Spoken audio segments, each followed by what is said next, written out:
llegó el momento de abrir una ventana al pasado y escuchar esos pasajes de la historia que marcaron el rumbo de nuestra sociedad. Deje que su imaginación vuele y que las ondas sonoras lo lleven de paseo por un inolvidable viaje por la historia.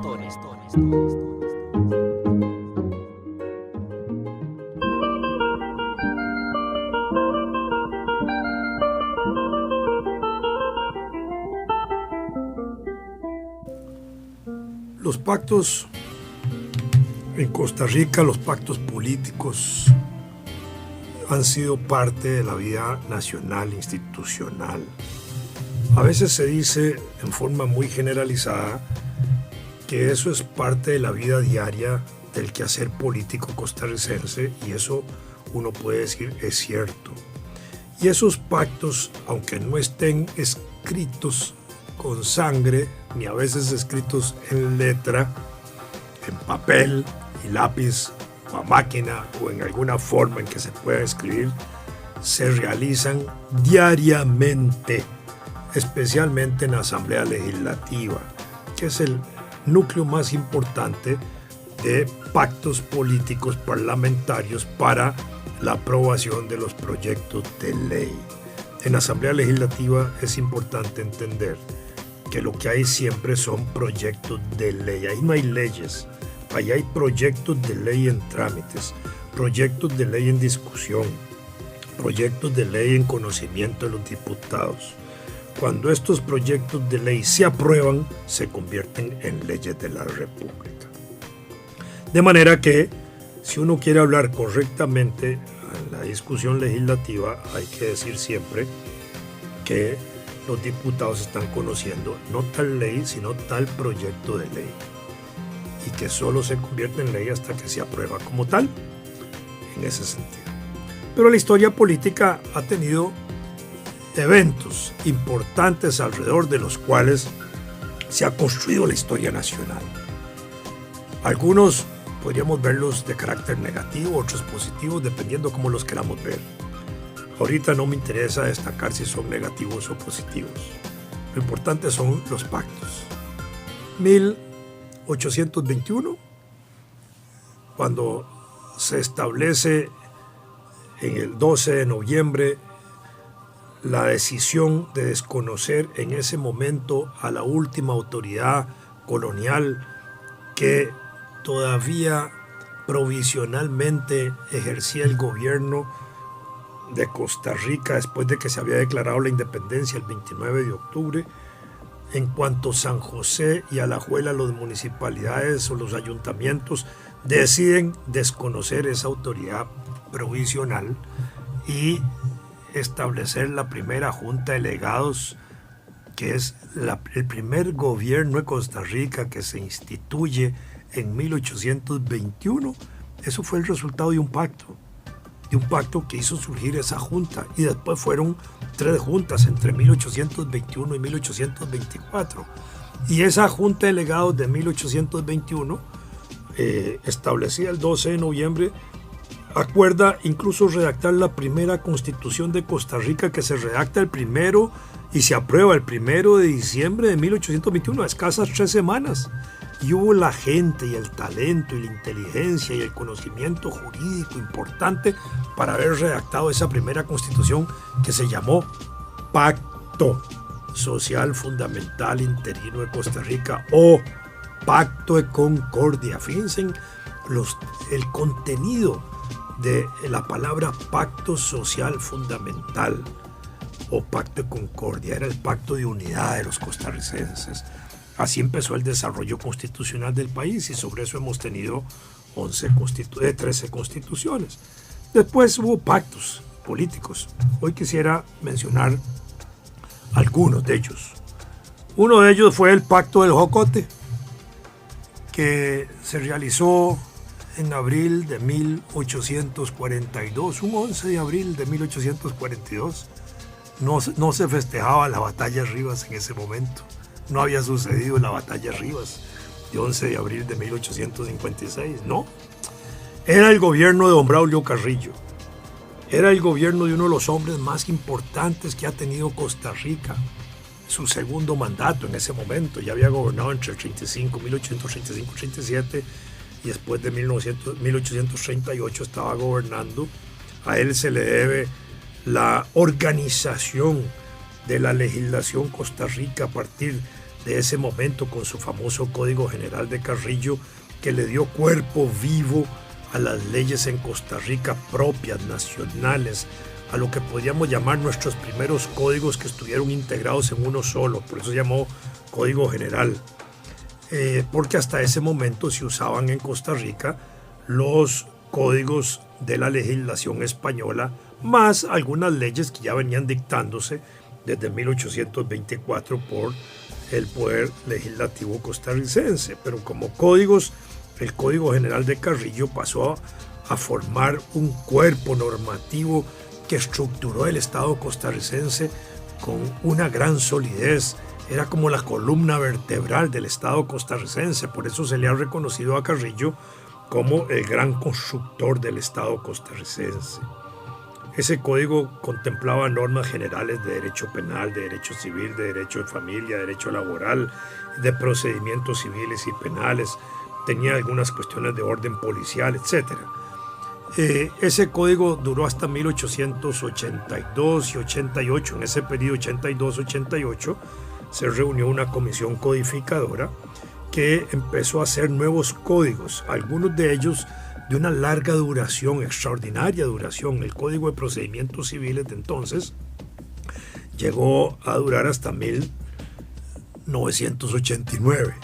El Código Civil de 1888 es el actual Código Civil. Fíjense en la fuerza institucional que este código tiene, la visión de quienes lo redactaron, la fortaleza institucional que ha permitido que un código desde 1888 siga regulando nuestra vida civil en Costa Rica. De ese Código Civil se separó la parte de trabajo en 1943, se separó posteriormente la parte de familia en 1970, por mencionar que eso dio orígenes a nuevos códigos. En 1852 se creó el Código de Comercio, que llegó hasta 1964, cuando se creó un nuevo Código de Comercio en aquella época, y así sucesivamente evolucionan nuestras leyes. Bueno, Morazán era un hombre liberal, un hombre muy importante. Tuvo, digamos, a desgracia suya, haber establecido en una constitución, en un estatuto político, la condición de reelegir, de considerarse jefe de Estado permanente, y eso le dio un carácter de dictador por el cual empezaron a conspirar contra él. Y en ese sentido se movilizaron en esa conspiración para destituirlo e invitaron a Francisco Morazán, que había sido presidente de la República Federal Centroamericana a la que nosotros pertenecíamos, para que viniera a Costa Rica con la intención de derrocar a Morazán. Por supuesto que alrededor de esto habían también personas interesadas en derogar leyes liberales que había impulsado Morazán. Morazán fue visionario en muchos aspectos, incluso esa trocha, esa gran carretera que llega hasta Limón ahora, era una trocha que había pensado Morazán hacerla Morazán Carrillo en aquella época, y hasta había hecho un trazado casi original para su construcción. Por eso también esa carretera al Atlántico o al Caribe lleva el nombre de la Braulio Carrillo. Así, Morazán, que había dejado la presidencia de Centroamérica y estaba en cierta manera huyendo hacia Sudamérica, fue traído a Costa Rica, y el 7 de abril de 1842 llegó a Caldera con 506 personas. Entre ellos venía un hombre extraordinario que después va a jugar un papel muy importante en la vida política del país, que es el general José María Cañas. Este hombre se quedó después aquí en Costa Rica. En época de Morazán incluso tuvo la parte del Atlántico y del Caribe bajo su mandato militar. Después de que cayó Morazán, se le otorgó a él, siguió viviendo en Costa Rica, se casó con costarricense, con una hermana de Juan Rafael Mora Porras. Después fue a vivir a Guanacaste, donde también estuvo a cargo la parte de la comandancia militar de la zona. Por eso él conocía muy bien esa zona que fue uno de los elementos importantes justo para la derrota de los filibusteros. Cuando Morazán llega a Caldera, que era el puerto en el Pacífico, el Caldera y Punta Arenas, pero llega a Caldera, el gobierno destaca a Vicente Villaseñor y Lanuza, que era un militar que estaba al servicio de las fuerzas del gobierno y de Carrillo, de origen salvadoreño, y vinculado a Morazán en sus ideas unionistas centroamericanas.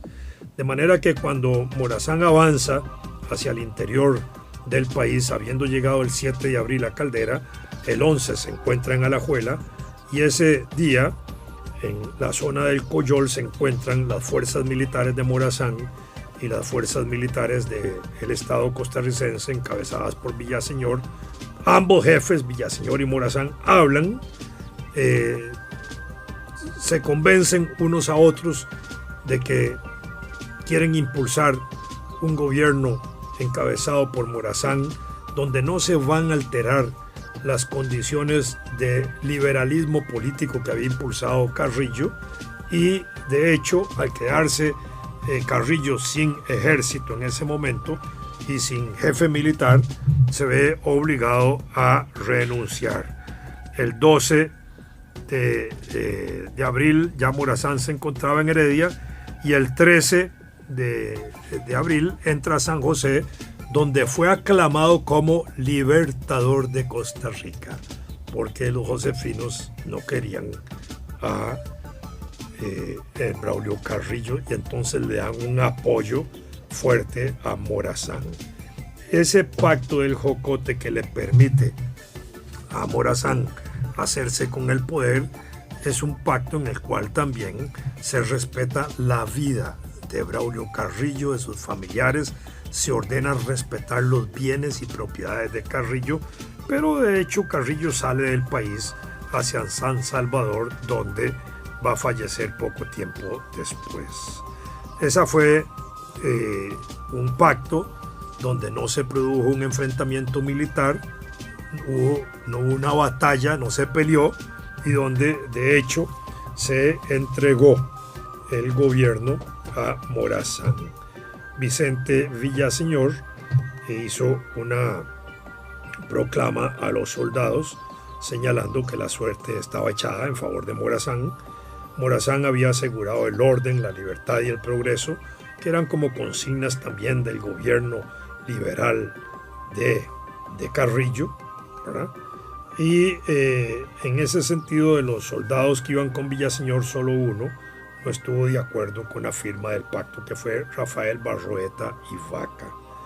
El pacto provocaba la unidad de los ejércitos de Morazán y el de Ejército Nacional, creaba un ejército provisional a cargo de Morazán, y Carrillo se le dio la salida del país, garantizándole, como dije, su vida y propiedades. Y a pesar de que a Morazán le solicitan fusilar a Carrillo, Morazán se opone a su fusilamiento. En esa época y hasta 1878 la pena de muerte se aplicaba en Costa Rica, de manera que esa era una posibilidad. Morazán va a ejercer entonces el gobierno a partir de ese momento, que llega a Costa Rica, y hasta septiembre, cuando es destituido en Costa Rica por la misma gente que lo había traído prácticamente. Él impulsa el unionismo en Centroamérica, trata de impulsar nuevamente el federalismo centroamericano desde Costa Rica, con lo cual no va a encontrar elementos importantes.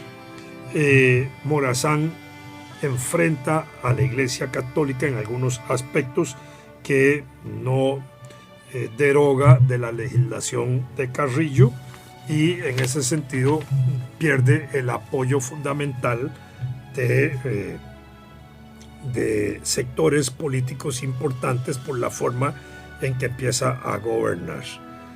Durante el periodo de 1838 hasta 1842, nosotros estuvimos separados de la República Federal de Centroamérica, que fue también el periodo de muerte de la República Federal, porque el resto de los países centroamericanos, de los estados centroamericanos, igualmente empezaron a salirse y a fragmentarse, y cuando se declara la República de Costa Rica el 31 de agosto de 1848, pues era un acto de afirmación soberana en ese sentido. Pero mientras Morazán está en Costa Rica, desde el año durante el año 42 y solo durante ese año, Morazán integra nuevamente el concepto de volver a la República Federal. Carrillo, entre otras cosas, había hecho cosas importantes. Había eliminado la ley de la ambulancia, con la cual la capital de la República giraba alrededor de las capitales de las provincias importantes de la época, o de los pueblos más importantes, San José, Alajuela, Cartago y Heredia. Durante ese periodo se produjo la Guerra de la Liga y se estableció la capital en San José. Después, en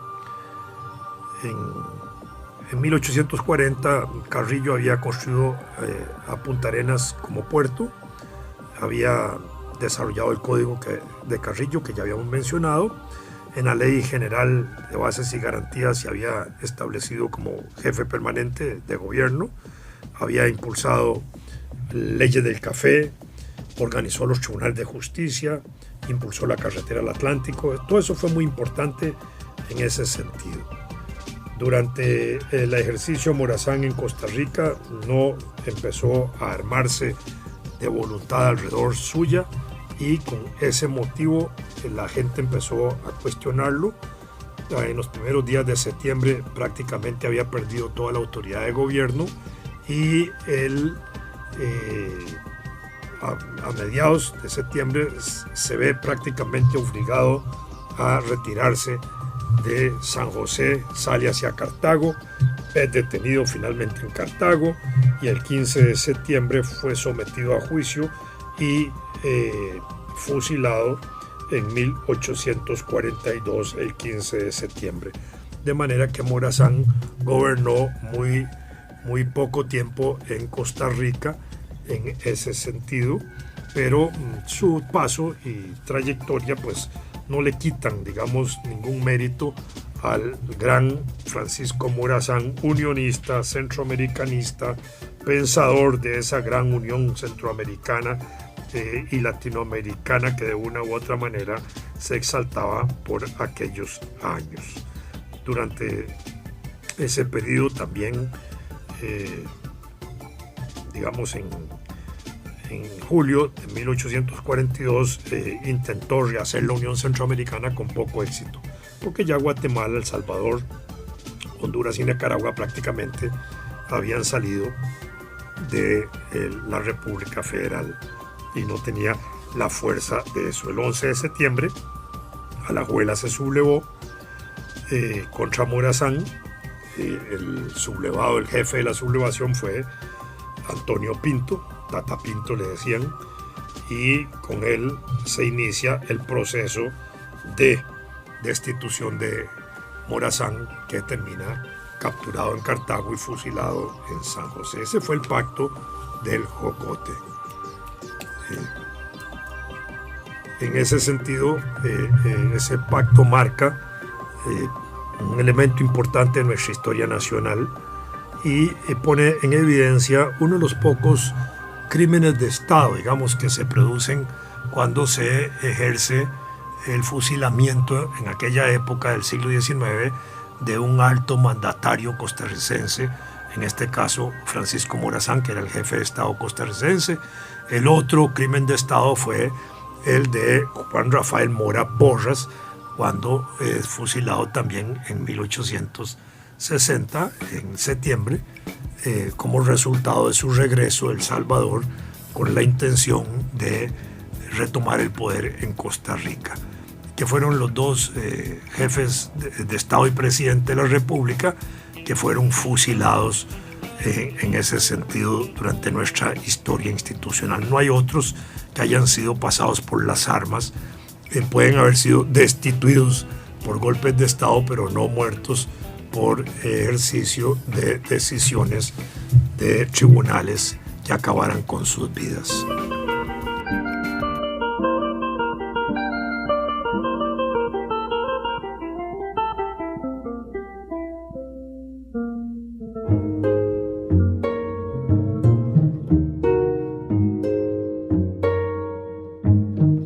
Acompáñenos la próxima semana y sumérjase en el mar del conocimiento de la historia y deje que su imaginación vuele una vez más y que las ondas sonoras lo lleven de paseo por un inolvidable viaje por la historia.